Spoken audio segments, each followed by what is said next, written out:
Hello, wonderful listeners. Welcome to Mindful Counseling, also known as GDS Counseling. Joanna here. Welcome to your March podcast.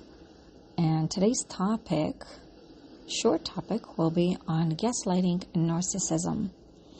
And how often one gets in a relationship where there is some form of gaslighting or emotional abuse happening, and where we are stuck with narcissists. Now, this is a big topic and probably one that should be separated into a few different segments. But for today, what I'm going to focus on is gaslighting and that emotional criticism, that emotional abuse that one might experience being in a relationship with someone that may be, whether it's diagnostically or not, considered as a narcissist.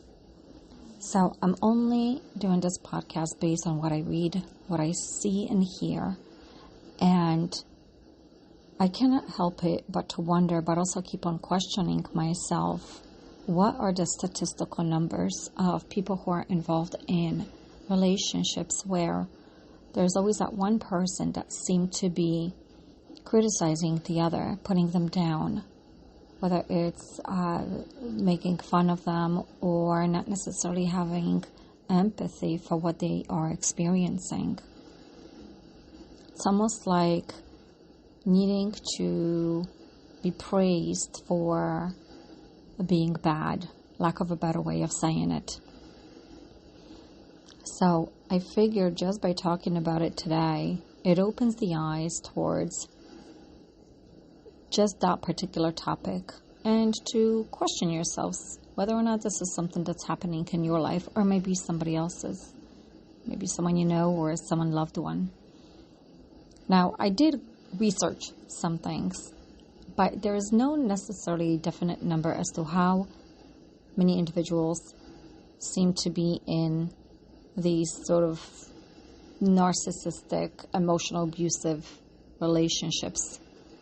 Just because for whether there's any studies out there or questionnaires, do we all fill them out, right? So what I'm saying is everybody filling out these papers or forms where it concludes that one is in such a relationship.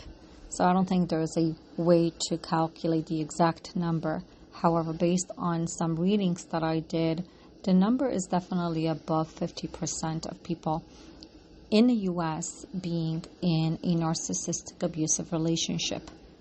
Now again, this can be a female or a male. And even when I started talking about gaslighting or that emotional abuse or put downs, is what emotional or narcissistic abuse means is that there's that one partner that no matter what they do or how much they try to do that is good, they always feel or they are put down, in some ways manipulated by the other person, whether consciously or not, and whether the person that might be considered a narcissist is actually aware of this. In some situations, the person may not be aware that this is the pattern that's happening, and again, because it's not something that just shows up in a day. It's something that has been there for years, and that it can start and stem from childhood, from either being praised too much as a child or actually being criticized while growing up. By being criticized and being put down by your parents or loved ones, that can contribute towards you becoming a narcissist. Or like I said, the opposite, by being praised and having done no wrong. That it can go that way too. So, but what I'm trying to say by doing this podcast today is, one, just the awareness of it, the conversation of it, the ability to think about it, to be curious. Again, the purpose of this podcast is to bring on that curiosity of what exists, what doesn't exist, and is there such a thing as what doesn't exist? Because I think everything exists. So going back into the narcissistic abuse. And again, there's many different types of narcissism. I'm not going to sit here and describe all of them because we can always just research them and Google them. There's more delicate ones. I guess I'm kind of laughing here because there is the delicate ones, but there's the grandiose ones. But what I'm trying to focus on is being in a relationship with someone that has a tendency to over and over find a way to criticize you, to put you down, to somehow make sure that this person who is putting you down is seen like a better person. They find ways to prove that you're wrong. They'll find ways to make sure that they are better than you. Doesn't matter if you have degrees or successes or whatever it is that you may be doing. The purpose of that is to find ways to put you down, to gaslight, to manipulate. And again, for the person that is actually the victim, it's hard to find themselves. This is where the support is needed by your loved ones or people that you may know, or calling particular hotlines. Is because what happens over time is that the person that is being abused, or the victim in a relationship, over time may actually start believing whatever the narcissist is saying and question themselves. One of the things that come up for the victim is they're not quite sure if they're smart enough. They're not quite sure if they're able to do things. They find themselves being confused. They find themselves always walking on eggshells around the other person, always trying to make sure they do things very delicately, or try to watch how they'll bring up certain topics. So this is just some of the basic things that I am putting out there as to what is very common for someone that is a victim to watch out for when it comes to those narcissistic relationships. And what's also common for the victim is, and that's why I said how important that support is, because most of the time someone who's experiencing such a relationship or is in such a relationship, most of the time will not share what's going on in a relationship. They might be too afraid or scared, or not necessarily know what might the result be by sharing this information. And because in some ways they also feel stuck in a relationship, or because they cannot leave. And again, whether it is a dating relationship, a relationship where there is a marriage involved, or children, all of this plays such a big part into being in that relationship and what may cause individuals not to leave. And again, the purpose of this podcast is for the awareness, for the curiosity. Where is it that one might look for support, loved ones, or particular support groups or hotlines, and how to sort of manage the narcissist, the individual that seems to be the person that puts the victim down, or manipulates them, or gaslights them, and says, they say certain things, but they say they didn't. It's another part of that narcissistic abuse. And again, the victim is the one that will most likely feel like they're going crazy because they're not necessarily sure what to believe. Again, this is a short podcast, and there's just so much in there that I think it would probably need to be put into different segments, and maybe I'll continue in doing them if another thought doesn't pop into my my ever-evolving brain. So when it comes to, again, these relationships, what can someone do? And my advice is definitely support, or confide in someone that you feel like you trust. And when it comes to how do I deal with someone who's a narcissist is, and this is a big one that I normally hear or let others know as well, is not to give in to the person that's abusing you emotionally into that. What do I mean by that? Don't entertain the ideas. Don't entertain the topics. And then you might be sitting there listening. Well, how do I do that? Is by nodding, by just being present.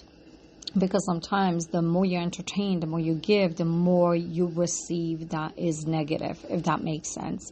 And for those of you who are listening, who might be experiencing some of that, you know exactly what I mean. And And for those of you that do not, well, thankfully, maybe you're not in that situation. But again, if you ever find yourself in that situation, the purpose of the relationships, really, if we're really deep, if you really, really think about it, is what's the overall purpose of being in a relationship? Is to have a balance, is to have compassion, is to have ideas, is to bounce off ideas, is to compromise. It's not about who has more power, who has less power, who is smarter, who is not, the truth or the false, the beliefs that are being told, the stories that are being told. So I think in a lot of ways, whether it's first relationship, second, or any other relationships that you may be in, maybe there were certain points where you found yourself, kind of questioning, like, why isn't this not fair? Why am I questioning? Why am I a little confused? This is why I like to say a lot is stick with your gut feeling, because your gut feeling tells you a lot. That's kind of like your that very strong, intuitive, that big feeling that you just have, and it kind of leaves a pit in your stomach all the time. At least that's just the way I kind of like to vocalize this. So I'm only bringing this podcast is because, again, I feel like I see it a lot, I hear it a lot, and it only gives me the ability or wanting to know a little bit more. So it's a very delicate issue, and I'm very aware of it when it comes to emotional abuse, and of course there's other ones too, is how it is actually seen in a relationship, and some of the possible signs to look for, how to hopefully manage it, and how important that support is. And if you feel like there is no support, there is always supports that you can find. I know I brought up the hotlines, but there is support groups, there is churches for those who are religious. So there's always something.